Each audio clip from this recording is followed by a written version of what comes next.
أعوذ بالله من الشيطان الرجيم بسم الله الرحمن الرحيم زيما القاري دوست محمد السلام عليكم ورحمة الله وبركاته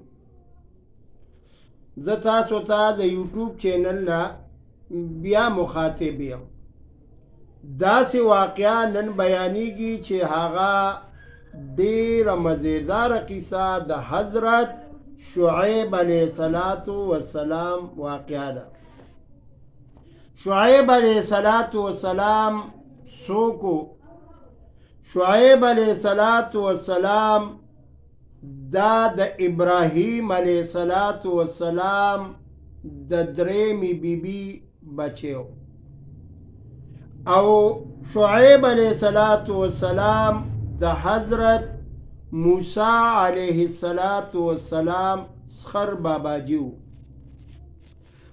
شعیب علیہ السلام دے پکمزے کی اوسیدو دا یو ډیر لوی خارو یکا و تبیویلا پا دغا یکا کی خار کی با شعیب علیہ السلام وعظ تبلیغ نصیحت خپل قوم تا ادا کولو شعیب علیہ السلام قوم کی ډیر زیات کمیو د ډیر زیات کمی د وجنا شعیب علیہ السلام با ډیر زیات وعظ او نصیحت کولو شعیب علیہ السلام فصیح اللسانو او خیستا مزیدار شیرین کلامیو نو فصیح اللسان شیرین کلام د وجنا زمنگ استاذ خوب پیغمبر حضرت محمد رسول اللہ صلی اللہ علیہ وسلم بورتا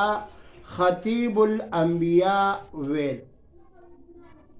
شعیب علیہ السلام خپل قوم ته چې ډیر زیات وعظ او نصیحت وکړو هغوی به څه کول د بوتانو به عبادت کولو شرک به کولو شرکیت کار به د شعیب علیہ السلام قوم ډیر زیات کولو ورسره به په طول کې به کمې زیاتې هم ډیر زیات فرق ساتلو معلومه دا شو چې کم انسان طول کوي چې دا کنډه لږ درنه شي خیر دی خو چې سپکه نه وي ولې چې کم انسان په طول کې آغا تگی کئی نو رب العالمین بے پدی پورز دا قیامت کی رانی سی چی تا طول سنگا کڑیو دا شعیب علیہ السلام قوم با طول کی ٹھگی کولا شعیب علیہ السلام بڑیر زیاد منی کول خود اگا قوم کی متکبری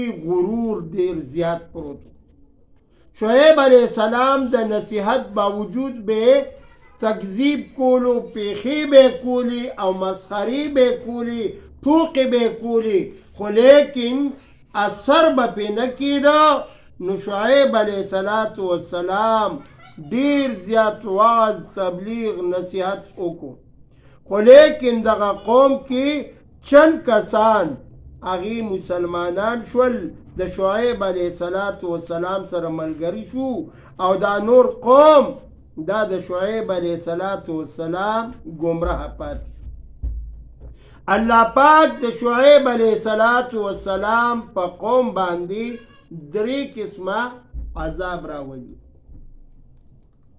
و شعیب علیہ السلام اغا جلیل القدر پیغمبر چه حضرت موسیٰ علیہ السلام سخر مبارک تے دا سخر سنگو د موسیٰ علیہ السلام پا دور زمانہ کی موسیٰ علیہ السلام نوجوان دے او د شعیب علیہ السلام لور آغا اوبولا گدر ترالا او بے اڑلی چه کم وقت کیش د شعیب علیہ السلام دا لور دا دی گدر ترانیزدی شوانو داغا گدر کی یو بوقوا پا داغا کوئی کی اغا دیر زیادا درندوا شعیب علیہ السلام لور یو طرف تا خاموش ولار دا حضرت موسیٰ علیہ السلام راوړاندې کیږي او ورسره امداد کوي مدد کوي. خو چې کم وخت کې موسی علیه السلام دا بوقا اوبو ته ښکته کړه، دا غټه بوقا موسی علیه السلام په یو لاس سره په یو جړق سره راوچته کړه. الله پاک هر پیغمبر لا ډېر لوی طاقت ورکړی دی. موسی علیه السلام چې کم وخت کې اوبه راوویستې، کتابونه لیکي چې دا شعیب علیه السلام لور سره د روانګي کوي، یعنی مدد کوي. دا اوبه ډېرې درنې وي، دا بوکه ډېره درنه وه، دا لوښی دومره درونو چې وړی نه شو. نو موسی علیه السلام ورسره تر کوره پورې یوړلي. او بل روایت داسې دی چې د شعیب علیه السلام دا لور مخکې روانه وه، نو د ده دا پنسه شلېدلې وه. نو حضرت موسی علیه السلام ورته وفرمایل چې تاسو وروستو شئ، زه به مخکې شمه چې ما ته زیخې لوټه کاڼې راله او داسې وله، نو چې کم مقام ستاسو وي هغه ځای ته لوټه وله، زه به په هغې پسې رفتار کوم. دومره موسی علیه السلام جلیل القدر پیغمبر د ګناه نه ټول پیغمبران پاک دي. شعیب علیه السلام ورله لور څنګه ورکړه؟ دی ډیره زیاته بهادري دی جنۍ بیان کړه چې بابا جانا ما بچاته ورکې، خو ډیر نیک انسان راته الله پاک په ګوتو راک، ما سره د بوکې مدد مکو، زه تر کوره راوم رسولما.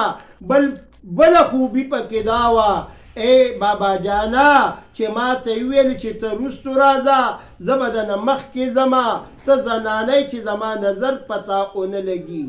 یعنی دومره نیک کردار ادا کو. شعیب علیه السلام ورله خپل لور په نکاح ورکړه، ورته ویل چې ما سره به 10 کاله تیرې. موسی علیه السلام د هغې مامور مطابق 10 کاله خدمت یې وکړو. دا هغه شعیب علیه السلام دی چې کم موسی علیه السلام ته لور په نکاح کړې وه. نو عرض می دا کولو چې د شعیب علیه السلام په قوم باندې الله پاک 3 قسمه عذاب راوست. تورې تیارې وریځې نمبر 1، او بیا ورپسې سخته ګرمي نمبر 2، او بیا ورپسې زلزله، دا ځمکه چې خوځېږي. داسې زلزله چرته نه وه راغلي. شعیب علیه السلام مایوسه شو، د خپل قوم نه بددعایي وکړله، خپل قوم ته الله پاک پې عذاب راوست. بیا شعیب علیه السلام د دغه ځای نه مصر ته، مشهور ملک دی شام ته لاړه. اول ته هجرت وکړو او هغه ځای کې زندگی تېرېده. اخره کې شعیب علیه السلام هغه له لږ معمولي شان بیماري راله، هم په هغه ځای کې وفات شو او هلته کې شعیب علیه السلام دفن شو. دا واقعه د حضرت شعیب علیه السلام مختصر شانی ما ستاسو د وړاندې کېښودله، او الله پاک دې په مونږ او تاسو له د عمل کولو توفیق راکړي. د انبیا علیه السلام د هر نبی پیغمبر د هر رسول واقعه چې انسان واوري دا یو عبرت دی. دې کې څومره ښکلی عبرت پروت و. د شعیب علیه السلام په واقعه کې تاسو ته ما بیان کو. الله پاک دې چې موږ او تاسو له سبق حاصل وګرځئ. واخر الدعوانا ان الحمد لله رب العالمین. او زما چینل سبسکرایب هم کوئ، په خپلو ګروپونو کې شیر کوئ، او ټلیفون نمبر دی 0312 83 4 83 53. السلام علیکم ورحمة